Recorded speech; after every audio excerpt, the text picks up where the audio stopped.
Assalamualaikum warahmatullahi wabarakatuh. Bapak Ibu, dalam kesempatan kali ini saya akan coba untuk berikan tutorial bagaimana cara menyiapkan kuliah virtual dengan menggunakan fasilitas BBB atau Big Blue Button yang sudah difasilitasi oleh Aula, dan kita akan coba sedikit review. Baik, kita masuk ke e-learning Aula. Oke, kita masukkan akun kita.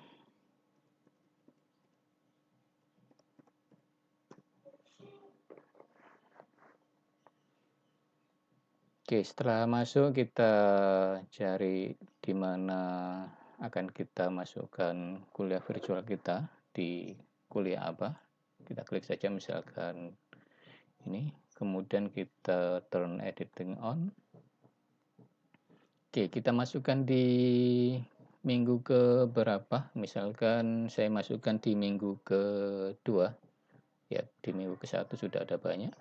Di minggu kedua misalkan saya kasih kuliah virtual dengan menggunakan BBB, kita add, klik, kemudian kita klik yang ini, nomor 3, BBB, Big Blue Button, kemudian klik add,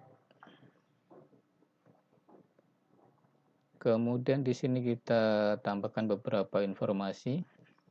Oke, kita biarkan ini yang pertama, ada beberapa pilihan. Ini room and activity with recording, room activity only, recording only, kita berikan default. Kemudian virtual classroom name-nya kita kasih nama misalkan kuliah virtual minggu kedua.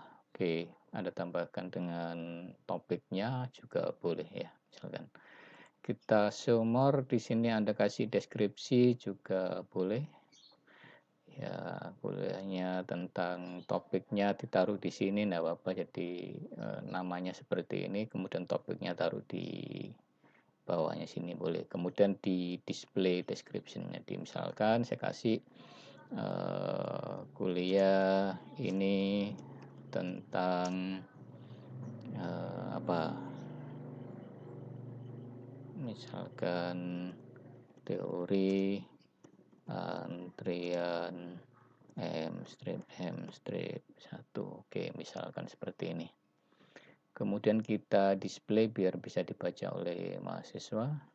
Oke, kemudian activity room settingnya, welcome message-nya, pesan selamat datangnya kita kasih misalkan ya ketika nanti mahasiswa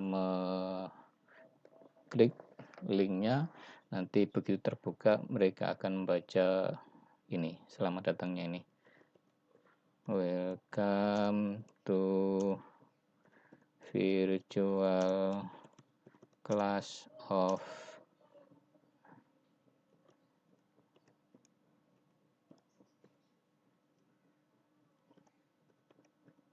Oke, misalkan aja ini ya, Bapak Ibu bisa kasih ucapan selamat datang yang lain boleh.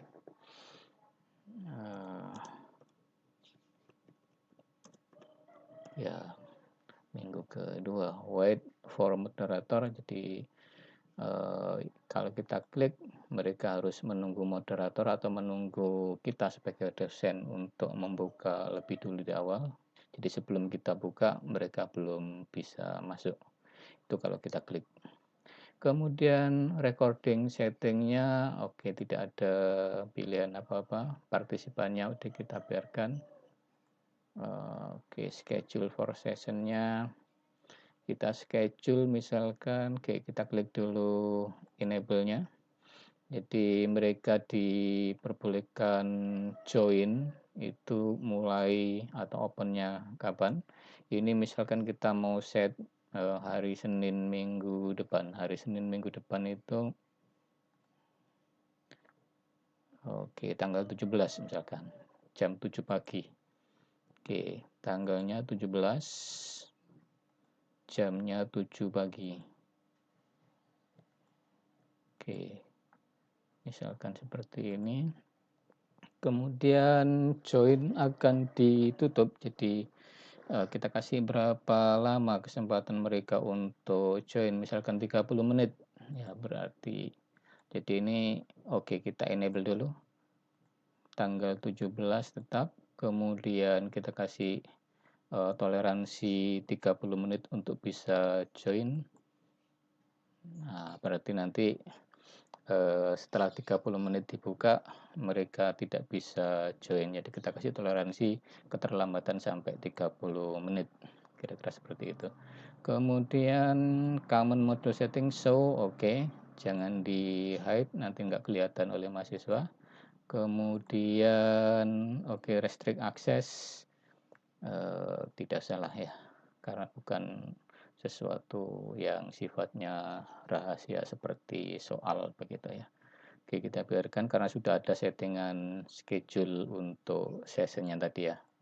Oke, kita save and return to course. Oke, nah nanti tampilannya seperti ini dari sisi kita off kan editingnya. Nah, kuliah virtual di minggu kedua seperti ini. Nah, karena tadi kita nyetingnya time-nya itu masih lama, tanggal 17, sementara ini baru tanggal 11, kalau kita klik belum sesuai dengan waktunya, maka tampilannya akan seperti ini. Jadi, this conference has not started yet, jadi belum bisa dimulai ya, karena ya ini kita setting jadwalnya tanggal 17 jam 7 sampai 7.30 untuk bisa join. Nah, supaya kita bisa mereview apa yang ada di dalamnya, kita coba buka settingan kita. Jadi kita buka di minggu kedua, kita turn editing on, kita ganti settingannya untuk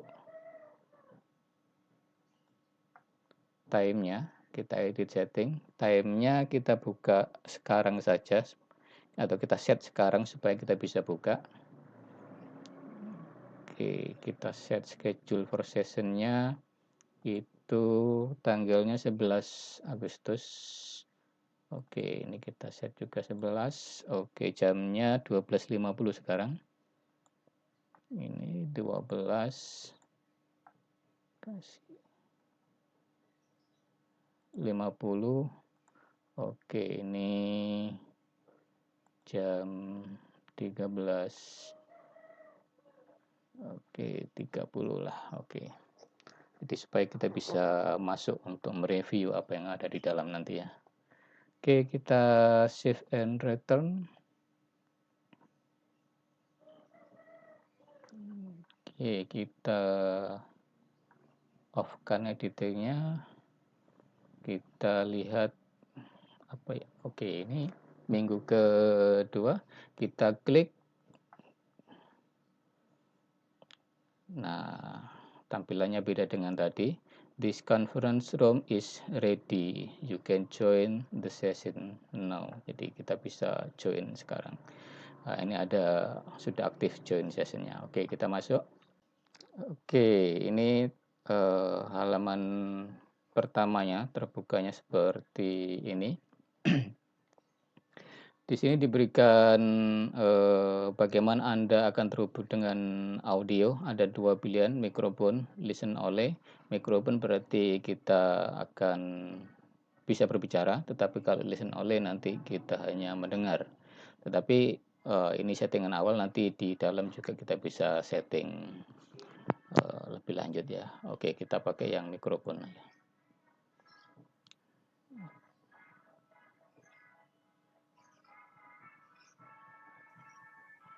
Oke, di sini ada tes audio. Jadi ketika kita bicara, maka suara akan terdengar oleh kita.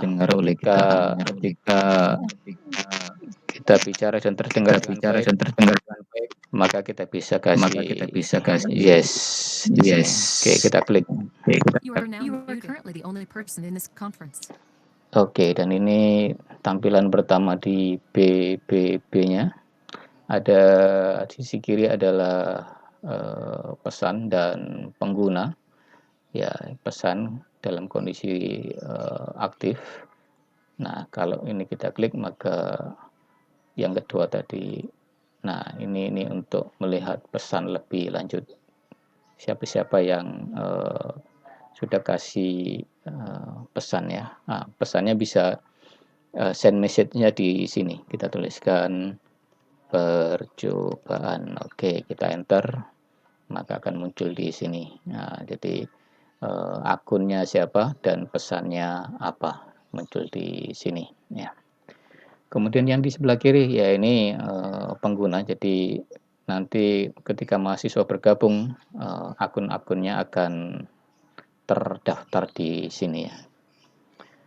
Oke, kemudian window yang sebelah kanan ini adalah window untuk presentasi gitu ya. Oke, saya close saja untuk halaman pesannya. Oke, sekarang kita akan review ini. Jadi pada saat pertama kali akan muncul halaman slide atau semacam papan tulis begitu ya. Ini ada 6 slide ini, kita bisa lihat. Nah, ini slide 1, 2, 3, 4, 5, 6 ini bisa dipakai untuk peraga atau untuk menulis sesuatu yang kita sampaikan ke mahasiswa. Jadi ini posisinya di slide ke-1. Memang beberapa informasi seperti ini. Kalau kita klik kanan, nah ini kita diberi slide kosong, whiteboard kosong, kita bisa pakai untuk menulis sesuatu yang bisa dilihat oleh mahasiswa. Nah, kita bisa lihat di sini. Ini tadi masih dalam kondisi tangan. Kalau kita mau nulis berarti ini kita klik yang pensil. Oke. Kita mau lihat atau mau set seberapa ketebalannya. Ini dari yang paling kecil sampai yang paling tebal.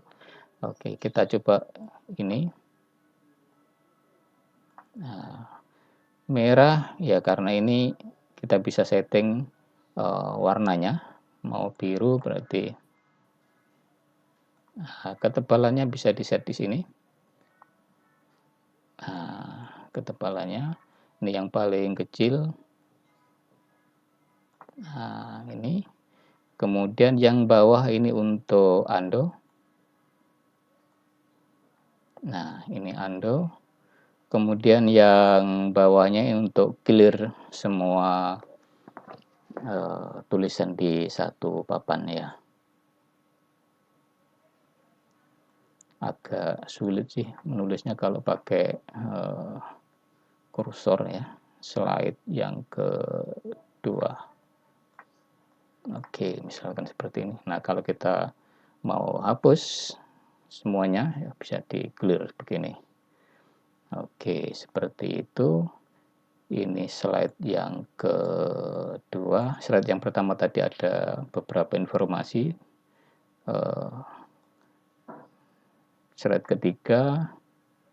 Ya, ini slide ketiga. Kita klik lagi. Oke, ini slide ke-4. Oke, dan seterusnya ya. Oke, kalau kita kembali nanti slide 3, kembali lagi slide 2. Oke, seperti itu.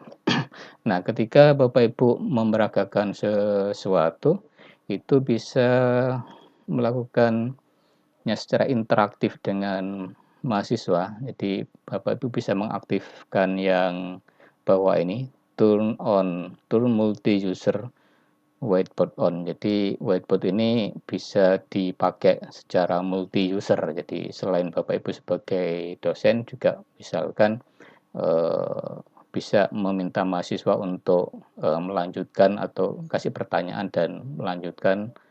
Nah, misalkan seperti ini. Ya, misalkan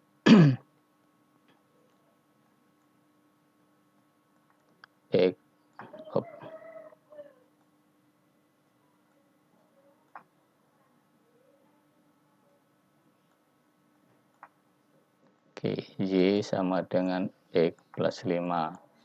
Kalau X-nya sama dengan 2, maka Y-nya sama dengan berapa. Nah, ini yang simpel saja. Nah, mahasiswa diminta untuk menuliskan Y-nya sama dengan, nah, kita minta mahasiswa, nah kita klik di sini. Oke, sudah aktif gambarnya menjadi double seperti ini. Berarti ini, di sini akan muncul pen dengan identitas Bapak Ibu.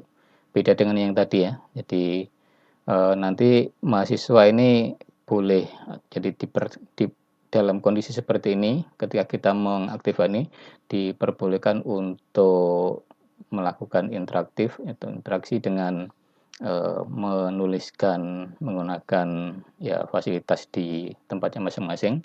Ketika diarahkan maka nanti akan muncul identitasnya seperti yang tertulis merah di kotak itu. Jadi itu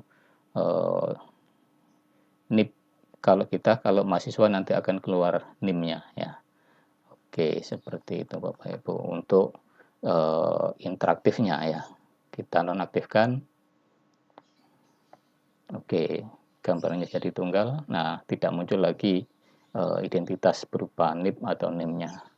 Oke, itu sekilas tentang whiteboard-nya. Kemudian kalau kita mau share dengan menggunakan file, maka kita bisa klik yang ini, aksi.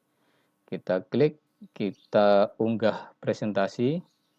Ya, misalkan kita mau presentasi pakai file. Nah, ini akan diarahkan seperti ini.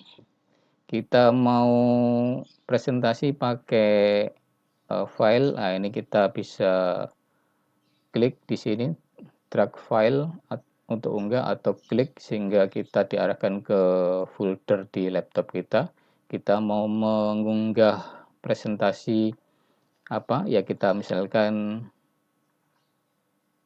ambil file yang mau kita presentasikan. Nah, file yang kita presentasikan itu sebaiknya pakai PDF karena apapun filenya nanti akan dipaksa atau di-force menjadi file PDF oleh PBB ini ya. Oke, kita ke coba teori antrian. Oke, PPT-nya misalkan ini saya open. Oke, seperti ini sudah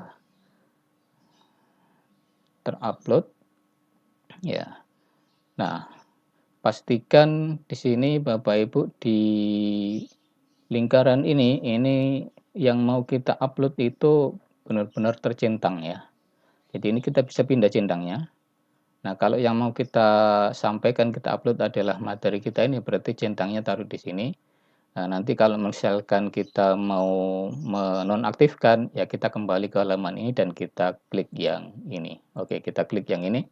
Jadi ini bisa dibaca Bapak Ibu. Jadi intinya adalah file PDF. Semua file akan dibawa ke PDF dan klik centang ini untuk bisa upload. Oke, kita klik upload. Nah, ini tampilan slide-nya akan terganti dengan menggunakan file yang kita masukkan tadi. Slide-nya akan ya sebanyak slide yang ada di file kita gitu ya. Nah, di sini ya sama seperti yang di awal tadi ya. Jadi kita juga bisa menambahkan tulisan, menambahkan yang lain ya, menambahkan keterangan dan sebagainya. Oke, slide yang kedua, slide yang ketiga, slide yang keempat. Nah, seperti itu Bapak Ibu di peragaan untuk tampilan slide. Oke, selanjutnya saya akan review bagaimana cara untuk yang ketiga kalau kita mau presentasi ya. Jadi ini oke, kita coba untuk menonaktifkan ini, kita kembalikan ke versi awal, slide awal tadi. Jadi kita klik tanda ini, unggah presentasi, kemudian centangnya kita pindah ke yang default PDF di atas. Oke, jadi tadinya di sini, sekarang kita pindah ke sini dan kita confirm. Oke, nah kembali ke awal tadi. Oke, kemudian kalau kita mau presentasi untuk sesuatu yang lebih fleksibel, jadi kita mau buka tidak hanya PPT saja, tetapi kita mau, tampilkan misalkan soal-soal dalam Word, kemudian kita mau, eee, demo dengan menggunakan, aplikasi SPSS atau Minitab. Nah, berarti kita mau tampilkan yang lebih fleksibel, kita pakai yang bagikan layar ini, Bapak Ibu. Jadi kita bagikan layar, kita klik di sini. Oke, ini kemudian kita klik yang ini. Jadi jangan lupa kalau seperti ini masih seperti ini Bapak Ibu. Jadi kita klik, nah baru warna birunya akan muncul di sini. Jadi kita klik, kemudian kita share ya. Jadi your entire screen, jadi screen secara keseluruhan akan di share ya. Kita klik share. Nah, oke, nunggu proses. Ini tergantung koneksi data kita. Nah, kalau dalam posisi seperti ini berarti kita sudah bisa melakukan presentasi dengan share screen. Oke, nah, jadi apa yang kita tampilkan di layar kita ya juga nanti akan tampak di layarnya mahasiswa itu kalau kita share tadi ya. Nah, tampak seperti ini tadi. Oke, kalau sudah selesai Bapak Ibu, kita bisa menghentikannya pakai stop sharing ini. Kita klik stop sharing. Oke, nah akan kembali lagi ke halaman awal tadi. Oke, saya kira itu Bapak Ibu untuk mereview fasilitas untuk presentasi apa yang ada di dalam PPP. Jadi ada 3, pakai slide bawaan, kemudian bisa pakai tambahkan file yang kita punya, kemudian bisa juga pakai share screen. Terima kasih atas perhatiannya dan Assalamualaikum warahmatullahi wabarakatuh.